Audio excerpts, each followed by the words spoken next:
skill, kreativiti untuk berinovasi dalam pembuatan produk. Maksudnya MQA lebih pada perekaan produk, TVET lebih pada pembuatan produk. So dua benda yang berbeza tetapi memainkan peranan yang penting kerana kedua-duanya perlu ada dalam proses penghasilan satu produk. Jadi kita ada juga elemen-elemen yang lain lah yang akan menyokong. Ini banyaklah kalau kita nak sembang mungkin kena ada sesi lain. Betul. Kita ambil segmen khas, Doktor. Kita ambil segmen khas. So, Doktor, kita banyak soalan dekat ruangan komen. So saya akan bacakan. Dan sebelum itu, secara ringkas, Doktor, kerana kita pun dah kesundukan masa. So, Doktor, secara ringkas, adakah TVET dalam pendidikan membantu pihak industri dalam menyediakan tenaga kerja yang mampu menepati dengan trend semasa? Itulah yang saya mention, yang saya sebutkan tadi itulah approach yang kita ada, MQA dan juga yang dua tadi itu pada TVET. Dua tadi itu. Saya rasa kedua-duanya ada keperluan. Sebab apa? Kedua-duanya perlu ada sebab kita ni sebagai manusia kita ada potensi tersendiri dan kita kena saling bantu-membantu untuk melengkap satu yang lain. Jarang kita buat kerja seorang-seorang. Macam Miro kata tadi dia kena ada teamwork. Kalau tak ada teamwork, susah kita nak buat. Melainkan kita menjadi artis, mungkin kita boleh sendirilah. Yes. Betul. Okey Doktor, kita pergi kepada soalan. Saya nak pick up soalan yang pertama daripada Muhammad Arif. Bagaimana support dari badan kerajaan atau institusi luar untuk membantu mereka yang baru dan juga lama? So ada sambungan, dan kalau ada support yang macam mana? Sebab kalau ikutkan ramai mereka persendirian, cuma mereka tak nampak laluan kembangkan kreativiti masing-masing. So mungkin ada ruang-ruang yang disediakan yang mungkin Doktor boleh share. Betul, saya setuju kalau ikutkan ramai mereka kita, bahkan mereka persendirian masuk ataupun kita kata design consultant tapi industri di Malaysia ni kurang menyokong sebenarnya peranan ni. Jadi sebab tu saya rasa peranan MRM sebagai Majlis Reka Bentuk Malaysia sebagai satu-satunya yang kata kiblat kita lah untuk orang mereka ni, dia sebagai guru untuk yang menjaga kepentingan mereka di Malaysia perlu main peranan. Dan saya pun dalam persatuan mereka sebagai presiden, kita akan memperkasakan pedang reka bentuk ni di sini. Jadi pada soalan tadi tu kalau saya boleh jawab, sebenarnya ada banyak ruang-ruang tetapi kita kena mencari, kita tak boleh menunggu. Contohnya di dalam MITI kita ada 13 agensi di bawah MITI. Di bawah MOSTI saja ada dalam 20 lebih saya rasa agensi. Kalau kita pergi ke Kementerian Keusahaman, ada agensi-agensi dia. Jadi yang pentingnya kita kena pergi mencari, bertanya apa opportunity yang ada. So sebenarnya saya tak boleh nak ambil masa kita untuk nak menerangkan satu-satu. Keperluan tu sebenarnya ada banyak, Miro, pada saya lah. Mungkin orang kata saya ni bercakap aja. Duit, Maida ada program dia. Matrik ada program dia. Kita pergi Mari dia ada program dia. Kita ada pergi dengan di bawah MOSTI berbagai-bagai lagi agensi yang ada tu ada kepentingan. Opportunity di dalam bawah Kementerian Keusahaman ada dia punya tu sendiri. Dan Motek sebagai satu-satunya industri yang memperkasakan kebudayaan warisan di negara kita melalui Aswara dan ada lagi 11 agensi di bawahnya. Saya rasa kita ni nak kena bergerak pergi mencari, jangan menunggu orang datang. Macam tu juga kan kalau kita tengok opportunity untuk buat bisnes ni, sekarang ni sebenarnya banyak ruang-ruang untuk buat bisnes kalau kita rajin mencari, tapi bukan yang besar lah bagi saya. Mungkin projek-projek kecil.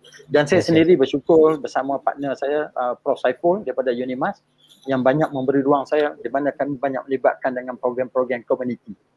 Program-program community. Jadi melalui program community ni sebenarnya insya-Allah banyak ruang-ruang yang akan disokong oleh agensi-agensi kerajaan. Mungkin itulah saya boleh nyatakan secara ringkas saja. Boleh. Doktor, kita ambil soalan yang kedua daripada Ahmad Rizwan. Saya rasa soalan ni pun saya dah tanyakan tadi tu, macam mana nak kekal relevan. So sekali lagi, apakah yang perlu dilakukan oleh setiap mereka untuk kekal relevan di dalam bidang reka bentuk industri pada masa akan datang dan untuk Malaysia berada sama dengan industri luar? Doktor, mungkin boleh recap secara ringkas je Doktor untuk kita pergi sebelum kita pergi kepada soalan yang ketiga. Secara ringkas. Okey. Pihak kerajaan sebenarnya dalam proses ni saya sebut di mana-mana saya bercakap. Sebab ni proses yang akan kita buat untuk tempoh 3 hingga 5 tahun. Kita nak memperkasakan reka bentuk di Malaysia, kita nak eliminatekan atau nak keluarkan OEM. Kita nak memperkasakan ODM, Own Design Brand. Jadi ini yang kita harus terapkan daripada peringkat APT. Mereka-mereka muda ni yang bakal dilahirkan, kita kena terapkan keaslian reka bentuk. Bukan menggunakan apa yang ada dalam internet sebagai clue untuk kita membuat reka bentuk. Rujukan boleh. Dan pada mereka di industri pula, kita lebih kepada own design yang tidak mudah untuk kita nak convince atau educate kepada pengeluar-pengeluar di Malaysia. Saya harap mana-mana yang mendengar pengeluar dapat membantu kita lah untuk memperkasakan bidang reka bentuk di Malaysia ni sendiri. Alright. Okay, Doktor, soalan yang ketiga, Aiman Zulkifli, apakah kemahiran terkini yang diperlukan sebagai pereka bentuk dan pasaran kerja di Malaysia sekarang? Mungkin saya rasa tadi doktor pun ada sentuh juga apa yang diperlukan, dan mungkin doktor boleh sentuhkan berkenaan dengan pasaran di Malaysia sekarang, needs yang ada di pasaran. Okay, paling mudah, you must meet yourself dengan teknologi enhancement lah, itu pereka sekarang. Mana-mana kita dah deal online. Yang keduanya untuk dalam teknologi pekerjaan di Malaysia ni, kalau kita tengok tidak hanya menjadi pada pereka bentuk industri dalam 3 ataupun 4 bidang saya sebut tadi. Sebenarnya opportunity untuk pereka bentuk industri ni luas. Dan saya rasa pereka bentuk industri, kalau saya sendiri, saya buat interior, saya buat landscape, saya buat pelbagai bidang atas kita sebenarnya untuk kita nak meletakkan. Jadi tidak semestinya apa yang telah diajar kepada kita itu saja yang kita pegang. Sepatutnya kita kena versatile, mengambil peluang-peluang yang ada. Saya buat logo, saya buat ini bukan nak menceritakan saya, maksudnya mencari opportunity. Yes. Cari opportunity. Itu yang penting, mencari opportunity. Betul. Saya setuju yang tu. Kena ke depan, cari opportunity. Jangan takut, jangan stay back, jangan sentiasa jadi pasif. Malah macam ni kan. So kena bold. Diri kita tu ke depan dan sebagainya. Allahu Akbar. Okey, Doktor, kita ambil last soalan lah kot. Boleh Doktor? Boleh. Okey. Soalan yang terakhir, Eli Kartina. Bagaimana nak kekalkan warisan budaya seni negara kita di zaman teknologi yang semakin canggih dan moden sekarang dalam reka bentuk industri? Menarik ni. Betul. Saya pun rasa soalan ni menarik sebab dia terlibat dia terkait dengan budaya. Sebenarnya saya tahu ni, Cik Eli ni orang yang bertanggungjawab program di Politeknik Besut ni. Sebab tu dia bertanya soalan saya secara terbuka ni. Selamat datang Puan Eli. Jadi itulah macam saya katakan tadi, mana hala tuju kita? Kita nak pergi kepada appreciation atau kita nak pergi pada commodity product? Kalau kita nak pergi pada commodity product, insya-Allah Kraft Tangan Malaysia ada Institut Kraft Negara. Kemana pelajar-pelajar pergi? Berapa persen pelajar yang benar-benar menjadi usahawan? Kenapa dia tidak mahu menjadi usahawan? Kerana dia tidak melihat ada ruang untuk mereka membuat duit walaupun craft industri kita lebih daripada 500 juta nilai dia. Tapi peluang tu hanya pada yang tertentu. Mungkin ini saya rasa apa yang sedang dibuat ni, kita nak memperkasakan dalam bidang commodity product, dan saya rasa sebagainya Kraft Tangan dah pun bermula ke arah itulah. Begitu juga NTIB untuk memperbanyakkan produk, bukan hanya furniture tapi product base, timber base product yang dibuat oleh NTIB, pengukir dan juga Tanggam Malaysia. Alright, terbaik. Okey, saya kira cukup soalan yang mana yang ada sekarang ni. So itu masa yang kita ada. So Doktor, mungkin sebagai penutup, sedar tak sedar, boring pula dah. Saya rasa tak cukup masa bila nak berbual dengan Doktor ni. So lepas pada ni kalau ada lagi sembang industri Doktor, kita buat 2 jam. InsyaAllah. dia bagus ada dalam beberapa minit untuk Q&A sebab itu banyak membuka sebenarnya ruang. Yalah, betul. Okey Doktor, mungkin ada saranan ataupun harapan macam biasa kepada industri kita ataupun mungkin di institusi pendidikan, memandangkan kita punya audience pun di kalangan sahabat-sahabat pemain-pemain industri dan juga student especially daripada politeknik dan juga college community. Silakan Doktor. Okey, saya penutup ni saya nak kongsikan Amirul 3 perkara ni yang selalu saya sampaikan di mana-mana lah. Ialah kita ni guru kan, bila guru ni inilah kita sampaikan ke orang. Sebab yang lain-lain saya telah mengatakan keperluan mereka muda dan mereka untuk terus relevan daripada dalam awal pembicaraan kita tadilah, banyak dah kita terangkan. Jadi yang pertamanya yang saya sebutkan awal tadi, as a designer we are supposed to create not to destroy. Ingat tu, as a designer we supposed to create not to destroy. Jadi designer perlu ada ilmu dan pengetahuan untuk kita praktikkan. Keduanya, ini filosofi yang selalu saya guna di mana-mana. Alhamdulillah, terima kasih ramai yang mengikut ni. Don't ask people to recognize you, but let them recognize your contribution. Maksudnya jangan suruh orang menghargai kita, tapi apa kontribusi kita kepada orang untuk mereka menghargai kita. Itu yang penting. Dan yang ketiga, saya nak sampaikan kepada semua mereka dan semua pendengar, saya ambil daripada Facebook, menarik ni saya jumpa dan saya selalu gunakan, manusia yang paling bahagia adalah manusia yang berhenti nafasnya tetapi tidak berhenti pahalanya.